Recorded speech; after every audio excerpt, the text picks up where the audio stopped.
प्रभु यीशु के सामर्थ्य नाम में आप सबको जय मसीह की। Praise the Lord. प्रभु का धन्यवाद हो आज के सुंदर दिन के लिए। आइए मेरे साथ प्रभु के वचन को निकालें। यहाँ लिखा है, वह उस वृक्ष के समान होगा जो नदी के किनारे लगा हो और उसकी जड़ जल के पास फैली हो। जब धूप होगी तब उसको ना लगेगी, उसके पत्ते हरे रहेंगे और सूखे वर्ष में भी उनके विषय में कुछ चिंता ना होगी, क्योंकि वह तब भी फलता रहेगा। Hallelujah, praise the Lord. प्रभु के लोगों, लूत और इब्राहिम के जीवन के वृत्तांत को देखें।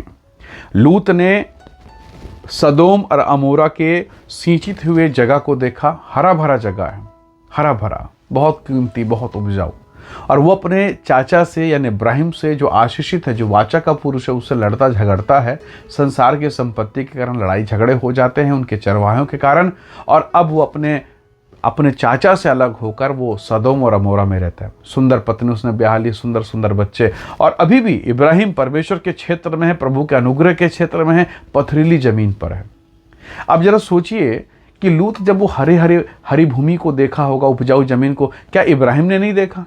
क्या इब्राहिम नहीं सोच सकता कि हमको वहां जाना चाहिए? नहीं, इब्राहिम ने देखा वहां के लोग दुष्ट हैं, यहोवा के लेखे में दुष्ट हैं, वो खराब लोग हैं, वो पापी लोग हैं, वो एरिया ठीक नहीं है। इब्राहिम नहीं गया, अपनी पत्नी को जाने नहीं दिया, वो वहीं टिका रहा। पर लूत गया, लूत भागा, उसको संपन्नता मिली, समृद्धि मिली, पत्नी, बच्चे, सब कुछ हुआ। फाइनली उसका जीवन क्या हुआ? वो अपने चाचा से अलग हुआ और उत्पत्ति 19 अध्याय आते आते उसका पूरा जीवन बर्बाद हो गया, सब खत्म हो गया। सदोम और अमोरा की हरियाली जाती रहे, आग और गंधक सब कुछ बर्बाद कर दिया। पर इब्राहिम के जीवन को देखें, हालांकि वो पथरीली जमीन पर है, हालांकि पीड़ा में है, पर यहोवा का अनुग्रह है। वो अपनी ऋतु में फला। होते होते परमेश्वर के वचन लेके 75 ईयर्स में वो निकला था, अब 100 साल हो गए।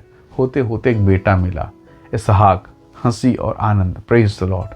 और अब परमेश्वर का धन्यवाद, उसी इसहाक के द्वारा इब्राहिम का वंश चल रहा है। सारी सृष्टि, सारे संसार के लोग उसी के वंश से निकले हैं। तो प्रभु के लोगों, इन दोनों में आशीषित कौन रहा?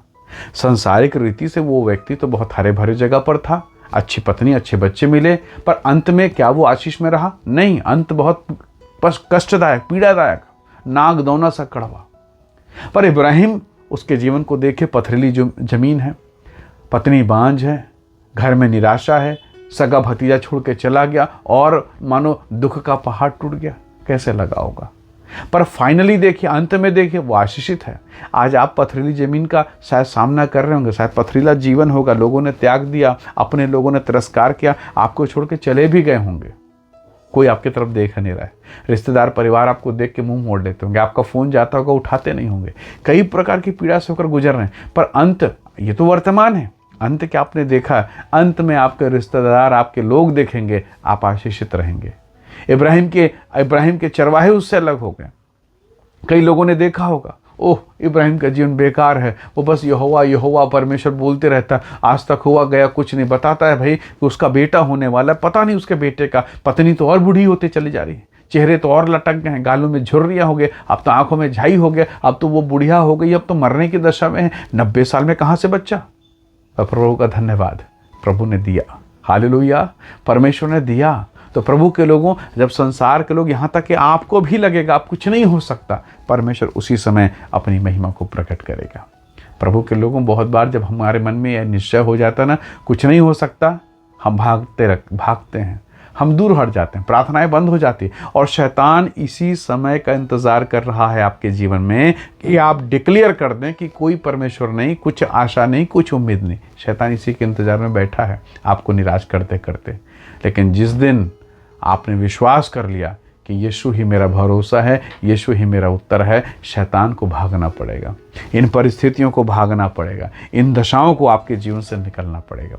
आप किसे चुन रहे हैं?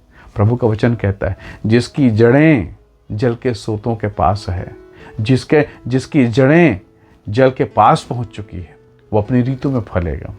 वो संकट के दिनों की कोई चिंता नहीं।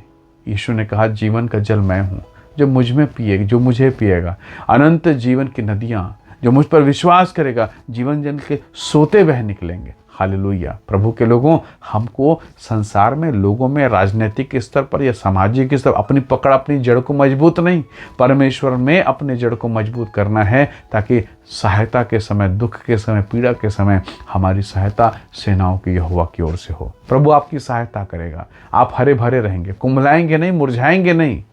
हो सकता है तो क्षणिक दुख तकलीफ आए, पर अंततः आप फायदे में रहेंगे। लूत की पत्नी के विषय में प्रभु ने कहा, यीशु ने कहा, उसको स्मरण रखना। प्रभु के लोगों, लालच ने उसे खत्म कर दिया, इसलिए प्रभु के प्रति वफादार रहें। एक दिन आपका जीवन आबाद होगा और आप परमेश्वर की महिमा करेंगे। आइए दुआ करें। प्रेमी अनुग्रहकारी स्वर्गीय पिता, मेरे प्रिय भाई बहनों पर दया कर, ब्लेस कर, आशीष दे। आपने कहा पत्ते नहीं मुरझाएंगे, ना वो कुम्हलाएंगे। प्रभु जी, कोई चिंता नहीं, ऐसा आपने कहा है। यही आशीर्वाद अपने बच्चों को आप प्रदान करें। सारे रोग, दुर्बलता, मृत्यु, अंधकार यीशु के नाम से दूर हो। प्रभु सहायता कर, आशीष दे। प्रभु यीशु के नाम से मांगते हैं, आमीन आमीन। प्रभु आपको आशीष दे। Praise the Lord. जय मसीह की।